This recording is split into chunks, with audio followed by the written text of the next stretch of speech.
A hearty good morning to all. From our New Horizon book, turn page number 15. In our page number 15, we have lesson 4, Archimedes, the scientific detective. In this lesson, we would know how Archimedes was success for discovering the law of hydrostatics.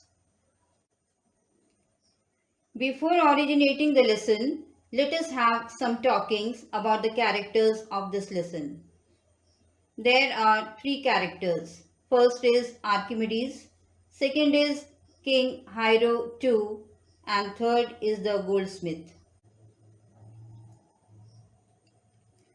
Welcome back to the lesson Archimedes the Scientific Detective. In the year 287 BC, Archimedes was born at Syracuse. He studied at the Royal School of Alexandria. The best education in mathematics and physics were given there. When his education was over, he gained the favor of king of Syracuse named Hiero II. The king, Hiero II, was a brave warrior.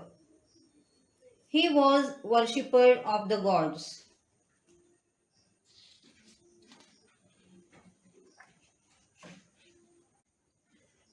Whenever he was victorious, he used to make offerings to his gods. Once, he decided to present a gold crown to the temple of his gods. So, he appointed an expert goldsmith to make the crown. According to the order of the king, the treasurer gave the goldsmith a certain weight of gold. Few days later, the goldsmith brought the golden crown made by him. The king inspected the golden crown and was satisfied. But later on he heard that the goldsmith had kept some gold for himself and replaced the crown with silver. Now the king did not know how to find the truth. So he called Archimedes to find out whether the crown was made entirely of gold or not. It was a challenge for Archimedes to find out how much gold and silver is used to make the crown. Every time he was lost in his thought to find the way out. It was not an easy task for him to know the reality. Then also, he kept on trying to know the truth.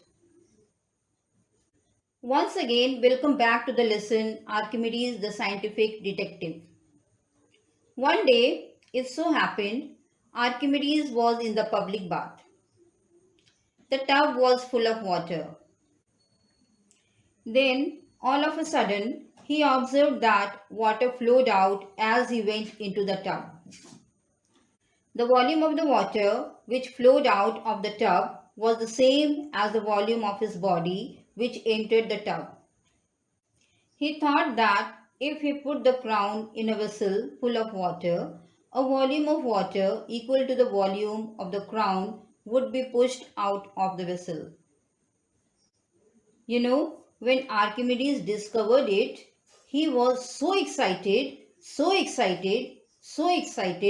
that he at once jumped out of the tub. In his excitement, he forgot everything. He forgot even himself that he was completely naked.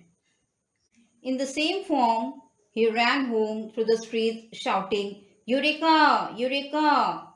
It means that he had found it. From others, he had heard that a piece of gold is much heavier than a piece of silver of the same size. So, what did he do? He set himself at work. First of all, he weighed the crown carefully. Then, he took one mass of gold and one of silver, both equal in weight. He filled a vessel to the brim with water and carefully lowered the mass of gold into it. Some of the water flowed out and he measured how much it was. The volume of water was the same as the volume of the mass of the gold. Now, Archimedes repeated this experiment using the mass of silver too. He found that the volume of water which flowed out was greater than when the gold had been used. He lowered the crown into the vessel full of water and found its volume in the same way. This volume was greater than that of the gold but less than that of the silver. Archimedes was sure that the crown was not pure gold. He could even find out how much gold had been replaced by silver. So he went to King Hiero too and declared the proof. The dishonest goldsmith was called upon. When the goldsmith came to learn about Archimedes' deduction, he confessed his fault. From this event, we came to learn that one should be honest and sincere in any work. Thank you.